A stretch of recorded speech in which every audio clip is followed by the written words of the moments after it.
Welcome to the Rural Revival Podcast. I'm your host, Dana Larson. This week we're in Chugwater, Wyoming with Jill Winger of the Prairie Homestead. After growing up in the suburbs, Jill and her husband Christian knew they wanted a life in the country. So they went all in and started building what we now know as the Prairie Homestead. Jill's sharing all about her life as a homesteader, what she has learned as this brand and business has grown and expanded, and how, as someone who didn't love cooking, she ended up with a cookbook. So here we go with Jill Winger.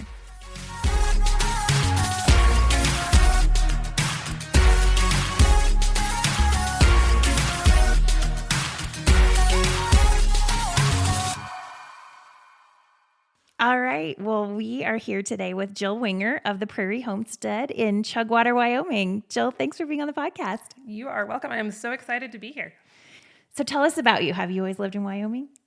Actually, no. I am a transplant. I'm originally from North Idaho, up in the Panhandle. And when I was 18, I came to Wyoming to pursue a career in the horse industry. So then I met my husband here, decided this was the place for me, and here we are. So that was a completely different direction for you. Tell us kind of how you grew up and how coming to Wyoming was a lot different than maybe the way that you had grown up. Yeah, so how we're living now is, I think no one who knew me as a kid would think I ended up here. Definitely a huge contrast. I was raised your typical 90s kid, house in town. We were kind of on the outskirts, but still, there was no land or barns or anything. But from day one, I had this bizarre obsession with farm life, and especially horses. That was my soft spot. But I would even go to the extent of 8 years old, pushing a wheelbarrow around the yard to pretend I was cleaning stalls. The neighbors were like, something is wrong with her. I never grew out of it though. So I was 18 and I'm like, what do I do with my life? And they're like, well, you can go, people were listing out degrees and college classes. And I was like, no, it has to be something in rural living or farming or ranching. And so I ended up settling on horses, which then kind of took me into the next phase after that. Okay, great. Well, at what point did your husband come into the picture? So I was at college. I was at a little community college here in Southeast Wyoming. It was super glamorous. It was 6 a.m. and I worked for the barn crew. And so our job was scraping liquid cow manure out of the roping chutes after rodeo practice the night before. Oh, man. So 6 a.m., it was 6 inches. It was super messy. And he happened to be in the arena. He was not a student. He was actually helping to wire the arena. He was working as an electrician. And he says it was the moment he saw me, he knew. I was not paying attention at that point because it was 6 a.m. barn hair covered in manure and I'm tired. But yeah, he noticed me then, and then we met up later kind of coincidentally, and the rest is history. Wow. So we got married. We started a year or so into it looking for our first home, as most newlyweds do. But we didn't know what we wanted, but we knew one thing, and that was that we did not want to live in the typical, newlywed house in town, which everyone was like, just do that. It'll be faster, cheaper, easier. We're like, no, we have to do something different. We want to live outside of town. And so we thought we were just going to be getting land for our horses.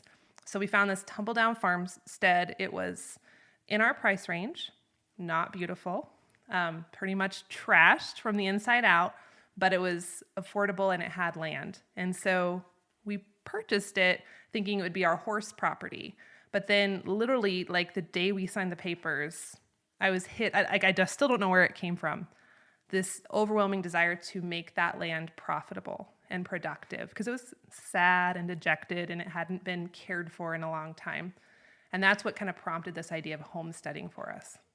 Okay, so define homestead in modern terms. It gets tricky because there's a lot of definitions, and a lot of times people will say, okay, so this means you got free land from the government, right? Where do I get this? And I'm like, sorry, there is no free land. Or maybe there is some very obscure little, just don't go there. Just don't worry about that. But how I define modern homesteading is really taking the best of old-fashioned living and principles and weaving it into a modern life. So for us, it's not about necessarily forsaking all convenience or, living 100 miles from anyone and never seeing people and, being completely off grid. Although if that's your jam, that's cool. But for us, it's staying with one foot in the modern world, but one foot intentionally in the old-fashioned lifestyle that brings a lot of richness into what we do. Yeah. So here you are, two city kids, starting your life in the country. What was that learning process like? It was rough. There was a lot of mistakes made. Thankfully, I had a little bit of experience with animals, the horses, and I had also been a vet tech. So that was helpful. And my husband had the construction background. So that gave us a leg up in building things. But yeah, we kind of just jump in. And when people to this day ask me, how do I start? I'm like, you just dive in. And you're going to make mistakes. And we certainly did. There was a certain fence line here out the back. We moved 3 times and rebuilt 3 times because we never could quite decide where we wanted it. And then we're like, no, this isn't going to work. So let's rip it out again. And so plenty of those stories as we were getting our bearings into this homestead life. Oh my goodness. Well, at some point you mentioned you realized this could be profitable for us. So yes, you're kind of building your life here, but then what was the other part of it where you're trying to monetize it? So the profitable piece, I think, started just with the home food production, which is where a lot of homesteaders start. And it was this idea of, we have the land, how can it grow something, whether it's meat or dairy or eggs or vegetables. So we started off with that idea, and then that kind of graduated into, I think, launching us into this entrepreneur world, which brought on the idea of helping others homestead and then teaching classes and courses online, which is now our full-time family business. Wow, that's great. So you recently published a cookbook, which is amazing. Thank you. Have you always had a passion for cooking? But no, I am not, believe it or not. As a kid, my mom would try to teach me to cook, and I was always very opposed. I'm like, just let me go outside and do something outside. And then even as a young single girl, I just was like frozen taquitos and ramen and hot dogs, and I'm good. So it was when we got married and I had someone to cook for. That helped, but the biggest driving force was being so far from town. So if I wanted ice cream or pizza, I had to make it. So I had to get really, really creative. And that's kind of when I started being forced to do it. I'm like, I actually like this. It's kind of fun. Uh-huh. Yeah. So what kind of sparked the idea for a cookbook? I knew I was ready to have a traditionally published book. I had done some ebooks, and I really wanted that book on the shelf. And so we were talking through different ideas, my agent and we talked about all kinds of things. And it kept coming back to the food, because for me, that is where homesteading starts. That's what got me into homesteading. That's what I see so many others being drawn to this lifestyle for.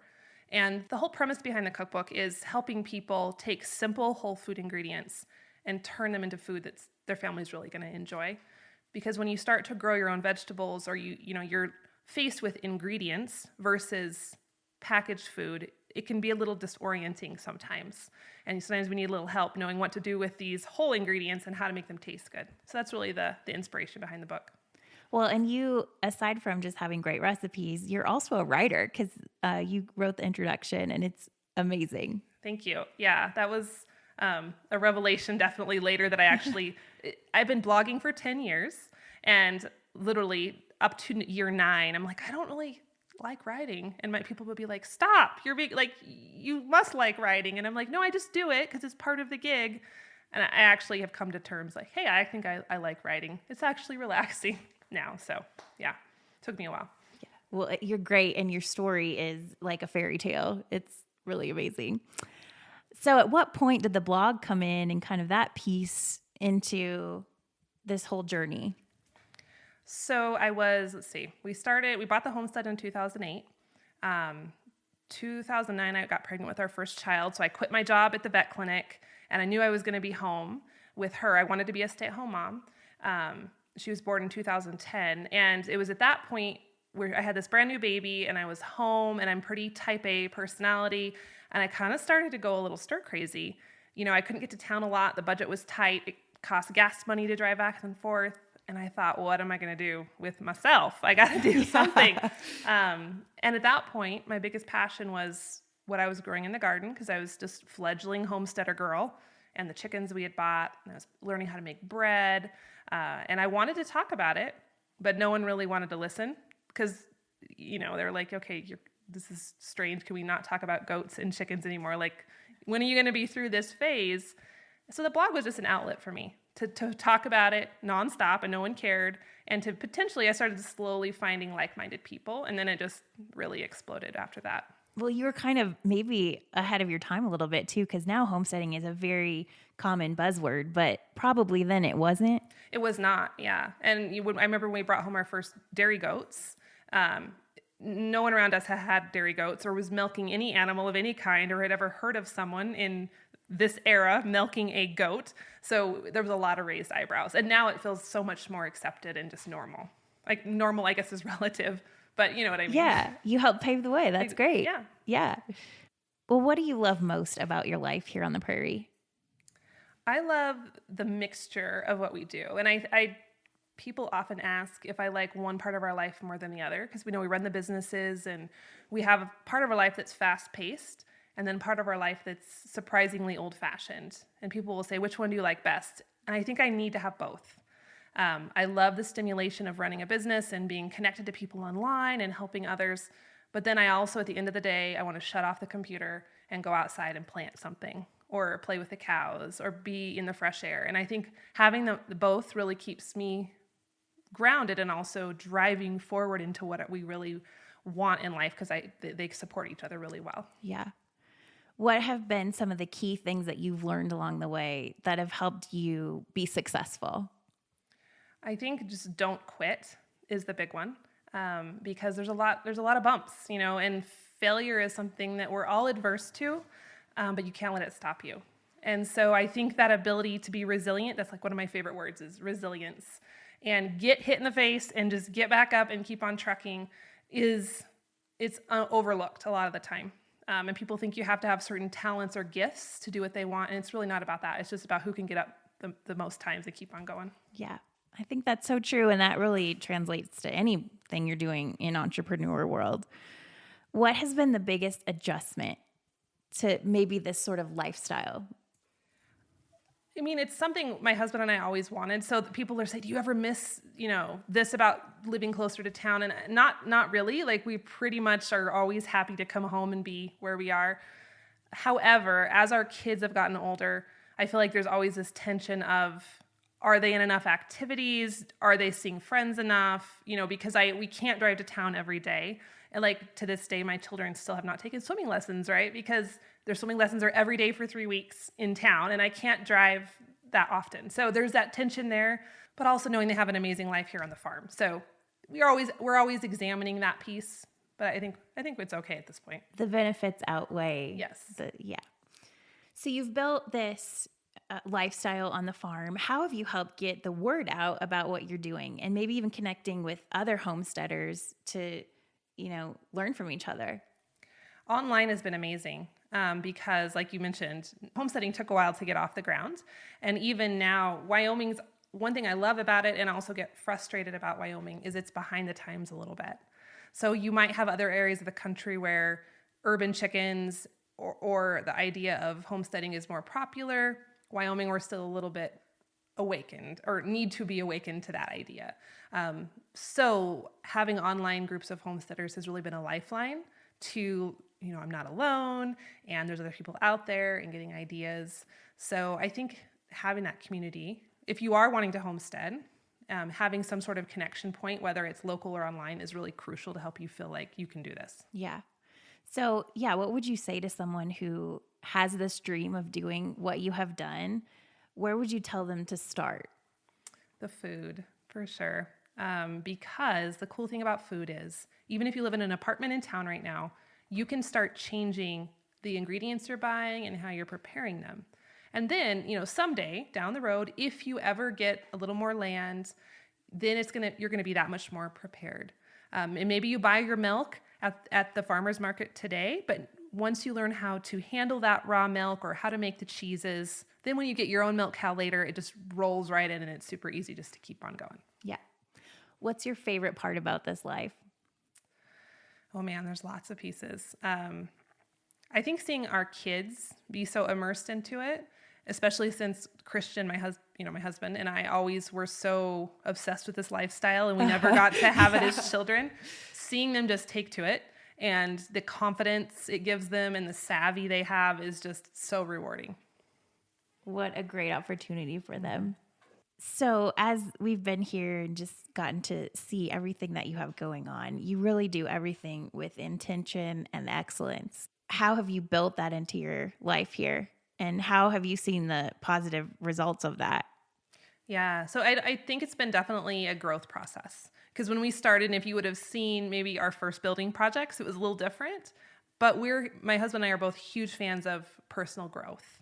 And so we're always, and whether that's getting better at growing something in the garden or just our mindset. So we're always reading books about homesteading sometimes about business, sometimes just about life, and trying to improve ourselves. And I think that kind of bleeds into all the different pieces. And it's also really important that we teach our kids those principles as well, that you do it right the first time, that you go back and you can always, it's okay to fail, but you go back and you do it better the second time. Just that idea of we want everything we touch to have our little stamp on it. Yeah. How have you grown personally through this journey? Oh my goodness, like night and day. Since we started, I'd say we started off very small thinkers, which is normal, right? Especially young newlyweds with not a lot of money or not a lot of life experience. And homesteading opened up the door of possibility. Because I think prior to figuring out that there was this world of homesteading, I thought I just had to fall into this typical cookie cutter mold. And I didn't want it, but I didn't know there was an alternative. So when I allowed myself to be open to the idea that we could live far from town, we could maybe even have a milk cow someday, or I could grow some food and I didn't have to be completely reliant on the store like everybody else, it made me more open-minded to other possibilities. And for us, that it turned into things like, what if we were able to support ourselves and not have to go to town to work every day? What would that look like? Is that possible? Or what if we were able to be debt-free? Is that possible? It just helped us ask those questions that then prompted a lot of growth. And it's not without hardship, right? There's a lot of ups and downs, and people see where we were and see where we are now. And I think they think it was just a smooth trajectory. And it wasn't. There was lots of bumps and ups and downs and backward movement and then forward movement and then more backward. But it definitely broadened our horizons quite a bit. Yeah. As this has grown, we were talking earlier, it's to a point where you can't do it all. And I think as entrepreneurs, when we start out, we have to do it all, right? Because you have to be wise with your money and your time and all that kind of stuff. But then once it gets to a point, when did you decide, maybe what was the turning point when you're like, I have to start, delegating stuff and handing off some of this stuff? So what was that process like? It was hard. Yes. Because I do have a capacity to do a lot. I can do a lot. I just am wired like that. I move fast. I get things done. But it doesn't mean I should do it all. And so I remember the first conversations I would be through with business coaches or with Christian, and they'd be like, Jill, you've got to hire somebody. And I'm like, I can't. Because you believe at first you can't. You believe there's not enough budget, or you believe my biggest story is no one can do it as good as I can, which isn't always true. And so getting to the point of letting go is always like jumping off a cliff for me. Every time I hire a new person, even if they're the most amazing individual, and my people I have amazing employees, it's always like diving off a cliff. But once I get through the shock of hitting the water, then it's like amazing. And, it's just so much relief. So I would say, I'm trying to think, maybe when my second child, when I had like a 4-year-old and a 2-year-old, that was when I first hired a sitter, just for a couple hours, a couple days a week. And then I started hiring some digital assistants after that. And that's crucial. And people look at me and they say, how do you do it all? And I'm like, I don't. I have employees and I have help with the kids, and you have to have a team behind you if you're going to get to a bigger point. And I think we can all identify with that fear, and it's your dream and your idea, and you want to find somebody who gets that the way that you do. So do you have any advice for the hiring process? When people get to that point, what has been helpful to you? We've definitely had some not so great fits, right? Yeah. So I think it's looking at being very honest with your strengths, and then finding people who have complementary strengths. And so sometimes, I'm a fast thinker, fast mover. I don't really love details. So it's good for me to have someone who is a little more detail oriented. It's fun for me to talk to a type A person like myself, but we get so wrapped up on going fast that we all both forget the details then. Yeah. So make sure you're really thinking about complementary strengths as you hire. I think that's crucial. Yeah. Tell us about your husband's role in all of this, just to kind of help paint the bigger picture for our listeners. So when we started out, he was an electrician. And he's always been very good at what he does and lots of certifications. And he went into different pieces of the electrical world and did well. And it was never my intention for him to stop working because he was so good at it. But I think it was 2015 when my businesses were profitable to a point where it just didn't make sense for him to be driving to town every day. And he had a really demanding job at the time. I think it was 80 hours a week. Oh my sometimes. Goodness. So we were looking at him. He made good money and he was good at it, but we're like, where is the tipping point here? And he was missing out on a lot of the kids' milestones. And so he decided to come home full time that year, which again felt like jumping off a cliff. Yeah. I remember the day he got home and we had planned for it and we had money in the bank and we were ready with budgets and plans. And he walked in the door on his last day, and I was like, I'm going to throw up. I'm like so scared because it's all on us now. Like there's no safety net. But anyway, it's been good.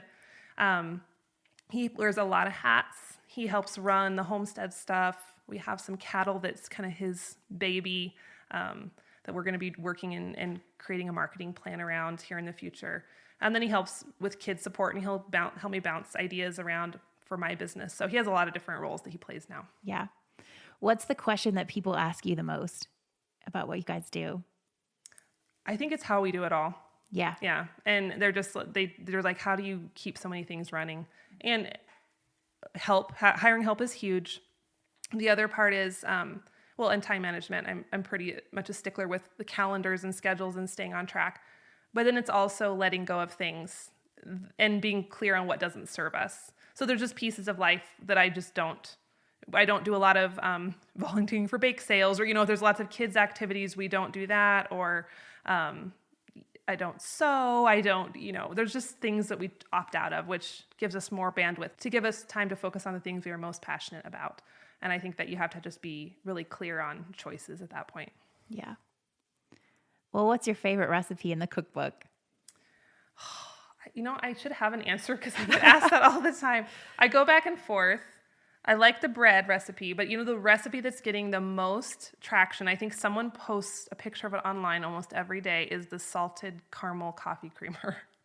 People are going nuts. And that was like a last minute add-in to the cookbook. It wasn't like the star recipe when I was recipe testing, but that one people just go nuts over. So I'd say that's the star, believe it or not, of at least the beverage section, if not more.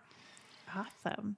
Well, where can we find the cookbook and how can we follow along with everything you have going on? You can grab the cookbook anywhere books are sold, so Amazon, Barnes & Noble, your local bookstore.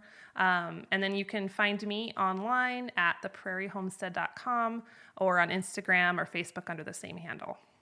Okay, perfect. Well, what's next for you?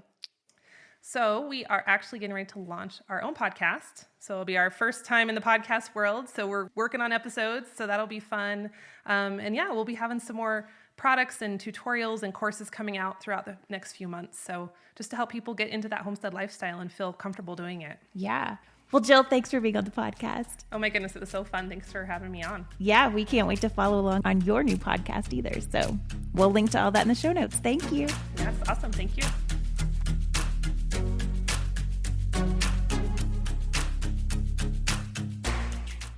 Well, I love Jill's passion and intentionality, and it shows in everything she's doing.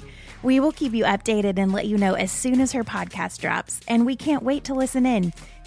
In the meantime, Jill has some great videos that we know you'll enjoy, so check out the show notes to find links to those videos, her website, and the links to follow her on her socials. Huge thanks to Jill for being on the podcast, and thanks to you for tuning in. We'll be back next week. Have a great day, everybody.